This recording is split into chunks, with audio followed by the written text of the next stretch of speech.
शेतकरी मित्रांनो, नमस्कार. मित्रांनो, आजचा आपला विषय आहे आपला जी कापूस असेल त्याच्यामध्ये आपण शेवटची फवारणी आपल्याला कोणत्या घ्यायची आहे या संदर्भात आपण सविस्तर अशी माहिती आपण या व्हिडिओमध्ये बघणार आहोत. त्यासाठी आपल्याला हा व्हिडिओ पूर्ण बघायचा आहे, जेणेकरून आपल्याला आपल्या कामाची माहिती यामध्ये मिळून जाईल. तर मित्रांनो, सुरू करूया.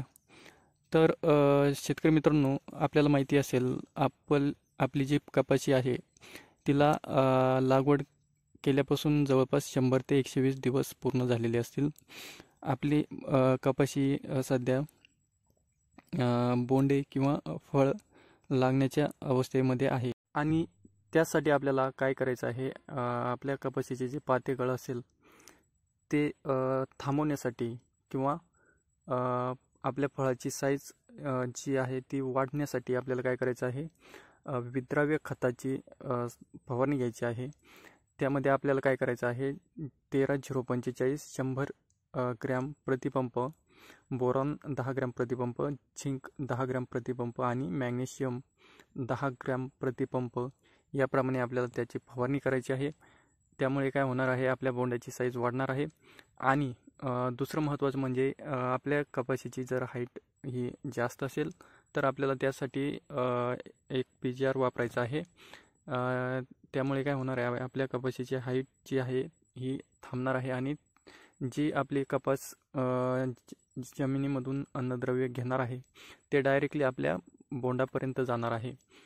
त्यामुळे आपल्याला काय करायचं आहे, PGRची फवारणी करायची आहे. PGRमध्ये आपण बायर कंपनीचं प्लॅनोफिक्स किंवा घाडा कंपनीचं जे चमत्कार आहे, या दोन्हीपैकी आपण कोणतेही एक PGR आपण त्या ठिकाणी वापरू शकता. यांचे जर प्रमाण पाहिले असेल तर चमत्कार 25 ml प्रतिपंप आणि प्लॅनोफिक्स 5 ml प्रतिपंप याप्रमाणे आपण त्या ठिकाणी त्याची फवारणी करू शकता. मित्रांनो, जर आपण आपल्या कपाशीवरती पाहिले असेल तर जे तुडतुडे असतील किंवा पांढरी माशी असेल याचं प्रमाण आपल्याला त्या ठिकाणी वाढलेलं दिसत आहे.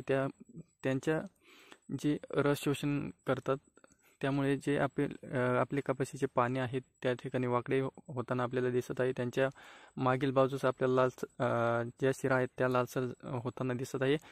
त्यासाठी आपल्याला मित्रांनो काय करायचं आहे, यांचे जे कंट्रोल करण्यासाठी आपल्याला काय करायचं आहे, एक कीटनाशक त्या ठिकाणी आपल्याला फवारणी करायची आहे त्याची. त्यामध्ये जर आपण पाहिलं तर डायफेन्युथुरॉन 50% घटक असलेलं पोलो त्या ठिकाणी आपण वापरू शकता किंवा फिप्रोनिल 40% किंवा इमिडाक्लोर प्लस इमिडाक्लोरोप्रिड 40% असे जे घटक असलेले घाडा कंपनीचे पोलीस आपण यांच्या कंट्रोलसाठी वापरू शकता. तर मित्रांनो, दुसरं महत्त्वाचं म्हणजे आपण जर पाहिलं असेल अशा परिस्थितीमध्ये आपल्याला आपल्या कपाशीमध्ये जी बोंडाळी आहे याचा पण आपल्याला त्या ठिकाणी प्रादुर्भाव बघायला मिळत आहे. त्यासाठी आपल्याला इमामेक्टिन बेन्झोइड हे घटक असलेले प्रोक्लेम नावाचे कीटनाशक त्या ठिकाणी घ्यायचे आहे. त्यानंतर आपण प्रोफेक्स सुपर याचा पण त्या ठिकाणी वापर करू शकता किंवा आपल्याला जर महाग औषधं फवारायची असेल तर त्या ठिकाणी आपण डेलिगेट किंवा कोरोजन याचा पण आपण त्या ठिकाणी वापर करू शकता. तर हे झालं आळीच्या संदर्भात.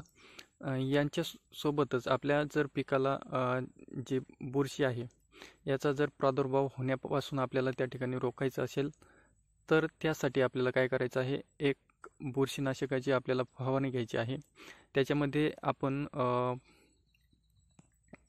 साप किंवा अँट्रोकॉल किंवा M45 यापैकी कोणतेही एक बुरशीनाशक आपण त्या ठिकाणी याची फवारणी करू शकता, जेणेकरून जे आपले बोंडे सडण्याचं जे आहे त्याला आपण रोखू शकतो किंवा कपाशीमधील अन्य जे रोग आहेत यांचं आपण त्या ठिकाणी प्रतिबंध करू शकतो. तर मित्रांनो, हे झालं सविस्तर आपल्याला शेवटची फवारणी आपल्याला आपल्या कपाशी पिकामध्ये कोणती घ्यायची आहे. तर मित्रांनो, आतासाठी एवढंच. आपल्याला हा व्हिडिओ कसा वाटला हे कमेंट बॉक्समध्ये लिहा.